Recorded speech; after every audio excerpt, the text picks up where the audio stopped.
Number system. सबसे पहले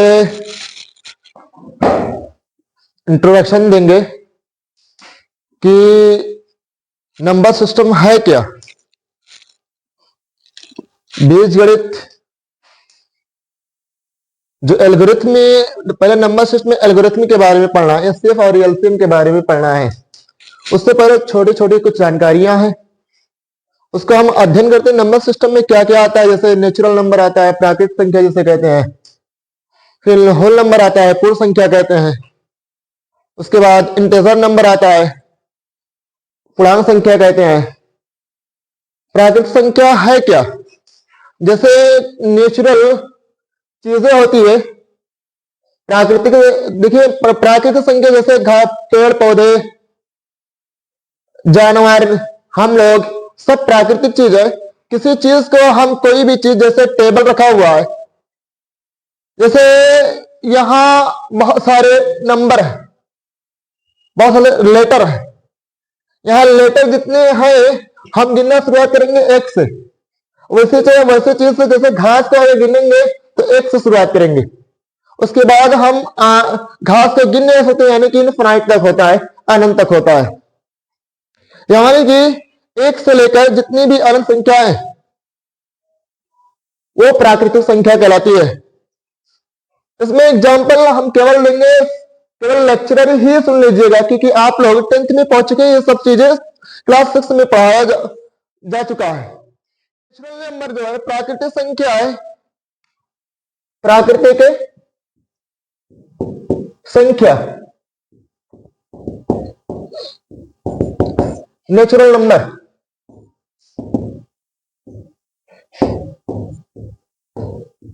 number ये एक से शुरू होती है, 1 2 3 4 डॉट अनंत तक। इतने ये चीजें प्राकृतिक संख्या कहलाती है। उसके बाद पहला नंबर ये आता है, उसके बाद आता है दूसरा होल नंबर।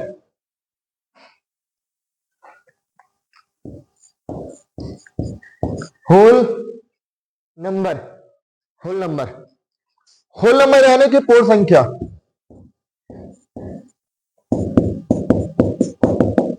अब इसमें केवल जीरो सम्मिलित करना है, काउंट करना है, गिनना है। जीरो मतलब कलेक्ट करना है, जीरो तो केवल इसमें प्राकृतिक संख्या में जीरो को अगर टोटल कर देंगे तो पूरी की पूरी संख्या होल नंबर बन जाएगी। अब इसमें शून्य को जोड़ देते हैं, प्राकृतिक संख्या में ऐसे शून्य को जोड़ देते हैं, मिला देते हैं, तो पूरे की पूरी संख्या पूर्ण संख्या हो जाती है। शून्य की खोज जो है आर्यभट्ट ने की थी। पहले 1 से 9 तक खोजी गई, उसके बाद जो शून्य को सम्मिलित किया गया तो बहुत सारी गिनतियां बनी। शून्य की खोज आर्यभट्ट ने की थी, जो कि गणित के फादर भी कहे जाते हैं। और जो भारत के गणित के फादर है और रामानुजन है, ये गणित के फादर आर्यभट्ट कहलाते हैं, क्योंकि उन्होंने शून्य की खोज की और शून्य के जरिए से 10 बना, 10 से 100 धीरे धीरे बनता हुआ चला गया, सारी गिनती है। यानी बुनियादी ढांचा जो फादर्स कहलाते हैं आर्यभट्ट हैं।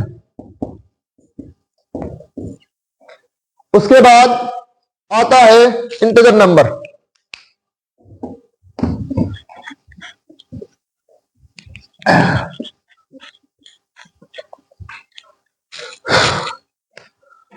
पूर्णांक संख्या।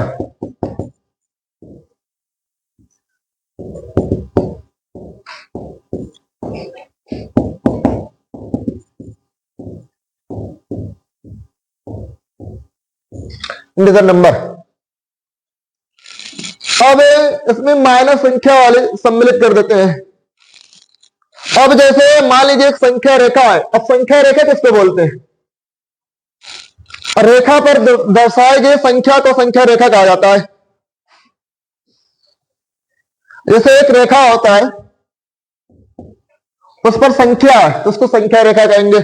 आपने कभी नोटिस किया, ध्यान दिया है कि इस तरह से रेखा होता है और जीरो यहां लिखा होता है, 1 1 2 3 4, यहां अनंत लिखा होता है, उसके बाद यहां -1 -2 -3, यहां माइनस इन्फिनाइट होता है। रेखा का मतलब क्या है? अनंत तक जाए, इन्फिनाइट जाए, और ये जो है इन्फिनाइट है। अब एक एग्जांपल लीजिए ये पूरे को समझने के लिए। मान लीजिए मैंने एक झोला लिया, एक बैग, बैग में अब एक से अनंत तक की संख्या को उस बैग में डाल लिए। उस बैग में जब डाले तो यह संख्या प्राकृतिक संख्या हुई, प्राकृतिक संख्या हुई। फिर बैग में हम क्या करें कि अचानक बाएं तरफ मुड़ जाते हैं और उसमें 0 को सम्मिलित कर लेते हैं, शून्य को उस बैग में डाल लेते हैं। वो पूरी की पूरी संख्या क्या हो जाती है? पूर्ण संख्या हो जाती है। फिर उसके बाद आते हैं बैग में।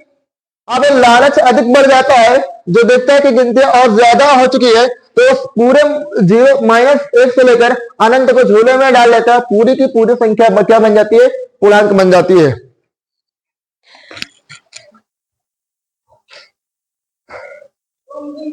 अब कभी आपने ध्यान दिया है कि इस पर 2/3 होता है, 3/4 होता है, ये सारी संख्या होती है। अब जैसे 2 चीजें होती है।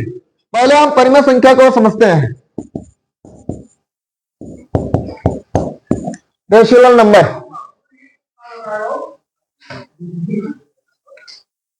रेशनल नंबर जो होता है परिमेय संख्या, तो जैसे टीचर लोग पढ़ाते हैं कि P/Q के रूप में जो हो वो परिमेय संख्या कहलाता है। जो P/Q के रूप में हो वो परिमेय संख्या कहलाता है। अब मैंने जो निकाला है, जैसे Q का मान 0 ना हो,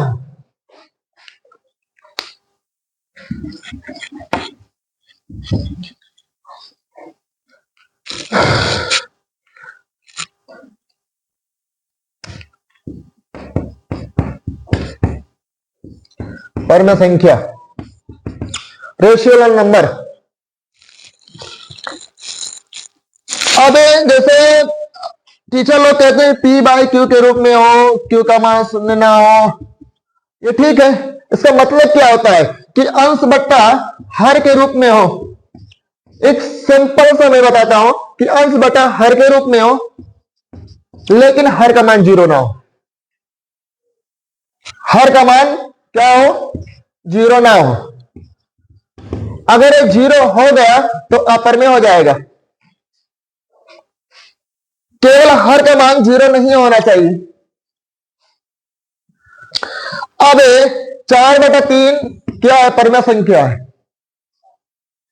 5/6 परिमेय संख्या है।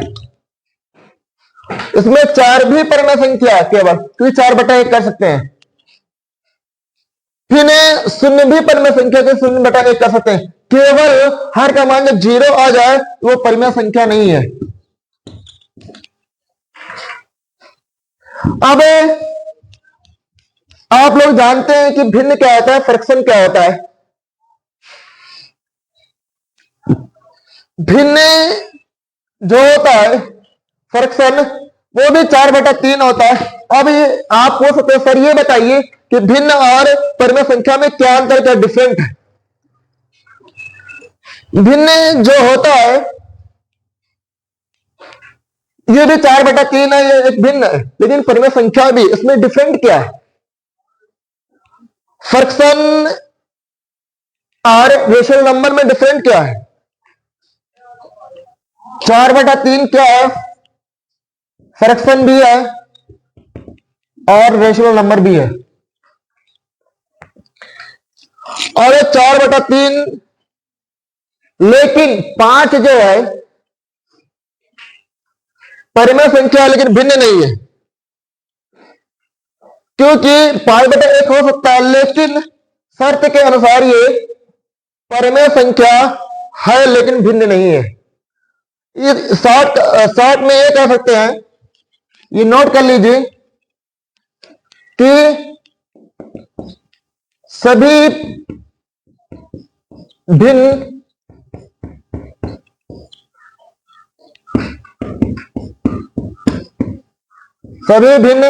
परिमेय संख्या होती है,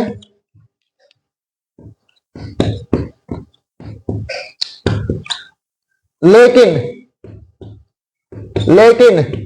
सभी भिन्न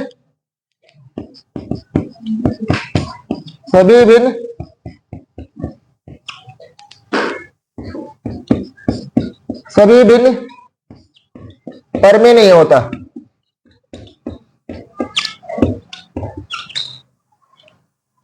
सभी भिन्न परिमेय संख्या होती है लेकिन सभी भिन्न परिमेय नहीं होती,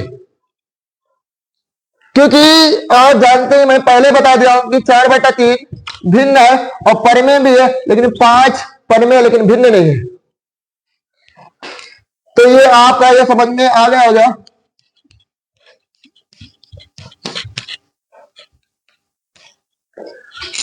अब अपरिमेय क्या है?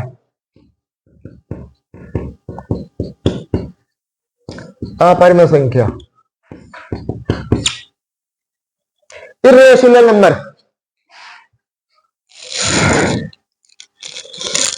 अपरिमेय संख्या जो होता है वो अशांत के रूप में होता है, जो परिमेय ना हो। अ मतलब होता है नहीं, अ मतलब हिंदी में होता है नहीं, और परिमेय संख्या यानी कि नहीं परिमेय संख्या, इसका मतलब पूरा ये हो गया। जैसे एग्जांपल के तौर पर होता है सत्य, असत्य, असत्य, आ माने नहीं, सत्य नहीं सत्य, इसका सेम डेट ही है। परिमेय संख्या यानी परिमेय संख्या, आ माने नहीं, अपरिमेय संख्या नहीं परिमेय संख्या। तो जो अपरिमेय संख्या होता है वो अशांत अनावर्ती होता है। अशांत सभी अनावर्ती वो अपरिमेय संख्या कहलाती है। एग्जाम्पल के तौर पर जैसे 10/3 तो है,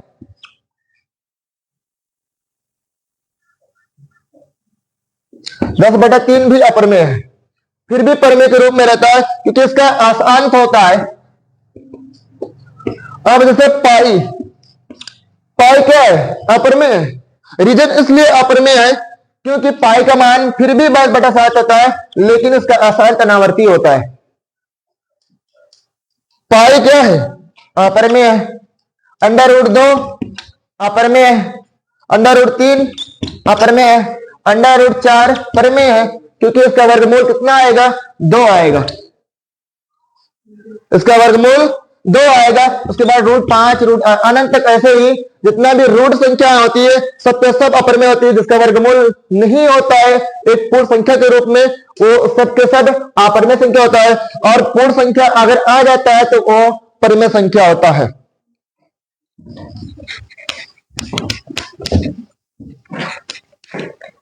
अब आता है वास्तविक संख्या। वास्तविक संख्या रियल नंबर, परिमेय संख्या प्लस अपरिमेय संख्या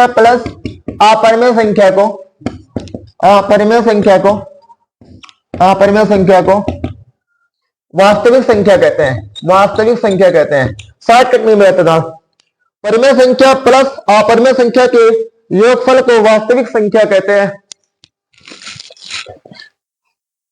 अब केवल देखिएगा, दो भी क्या है? वास्तविक संख्या है, और 2 भी परिमेय संख्या।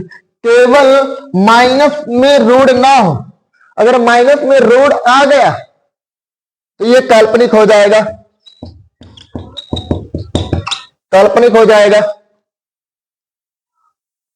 अगर जब 12 में कंजुगेट बनेंगे, समृद्ध संख्या पढ़ेंगे, तो जैसे आई आएगा तो ये भी एक काल्पनिक है। √-3 अगर रूट में माइनस हो तो काल्पनिक होती है, और सब के सब वास्तविक संख्या होती है। बस ये एक सिस्टम, एक इंट्रोडक्शन था छोटी चीज को, मतलब फाउंडेशन देने के लिए कि नंबर सिस्टम के सारे क्या है? फाउंडर है, ये सारी चीजें खत्म हो चुकी है। इसमें मैंने प्राकृतिक संख्या समझाया, पूर्ण संख्या समझाया, पूर्णांक समझाया, परिमेय संख्या समझाया, अपरिमेय संख्या समझाया, वास्तविक संख्या समझाया। ये सारी चीजें खत्म हो जाती है। अब इसके बारे में कुछ डाउट हो तो कमेंट बॉक्स में हमें पूछ सकते हैं। यदि कोई क्वेश्चन परेशान कर रहा हो तो कमेंट बॉक्स में कमेंट करिएगा।